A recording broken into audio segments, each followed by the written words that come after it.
mencari kehidupan kan ngamen gitu Kak. Karena ngamen itu salah satu alternatif bagi transpuan untuk bisa mendapatkan income untuk bisa hidup. Tapi ya ngamen itu kan resikonya banyak. Satu dengan peraturan yang dibuat oleh pemerintah. Kedua juga resiko terhadap orang-orang intoleran terhadap kawan-kawan komunitas transpuan.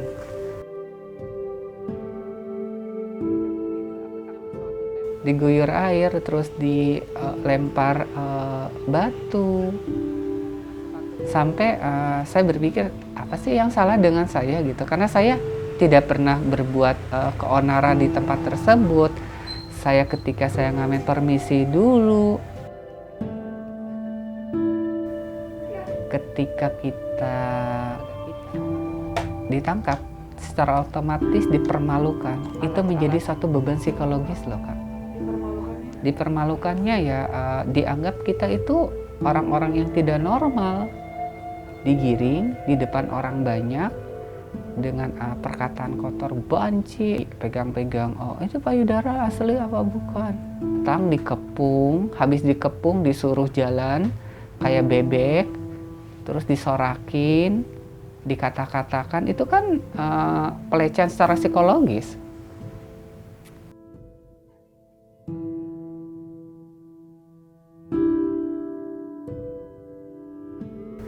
Itu yang menjadi suatu alasan kenapa saya memilih untuk punya keterampilan. Ya saat ini saya punya keterampilannya jahit gitu ya. Pola pikir semakin kesini semakin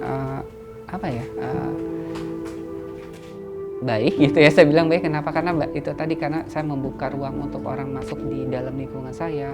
Terus saya juga mendapatkan maksudnya masukan-masukan, masa sih mau ngamen terus gitu kan. Sehingga saya berpikir kalau dengan jahit itu satu menjadi alternatif bekal di masa hari tua. Karena saya sering lihat YouTube gitu ya. Karena saya senang ngotak-ngatik baju aja, saya jahit pakai tangan ya dulu tuh. Ya dasarnya sih dari itu Kak. Saya ngelihat ide-ide di kenapa saya tidak bisa memanfaatkan waktu dengan hal-hal yang saya bersifat menghasilkan income gitu. Jahit saya rasa banyak orang yang membutuhkan. Terus jahit itu menjadi suatu bukan hanya pendapatan secara secara sesaat gitu, itu berkelanjutan banget. Dalam arti walau dia tidak punya mesin, masih bisa dipakai kayak di pabrik, kayak konveksi gitu ya.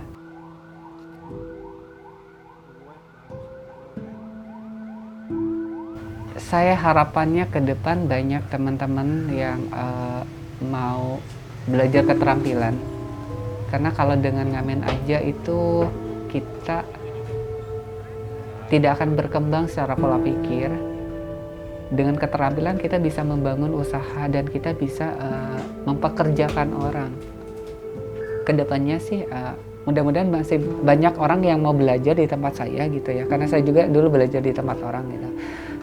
Belajar jahit, kalau nggak ada bahan, di saya ada bahan, bisa untuk belajar, bisa untuk produksi. Harapannya bagi teman-teman jangan melihat besarnya ngamen, tapi melihat resikonya ngamen itu tidak akan baik buat kita, dan secara perkembangan juga kita akan secara eksklusif di komunitas. Seharusnya keluar dari zona nyaman, bukan tidak melakukan ngamen, tapi berusaha berhenti untuk dari ngamen.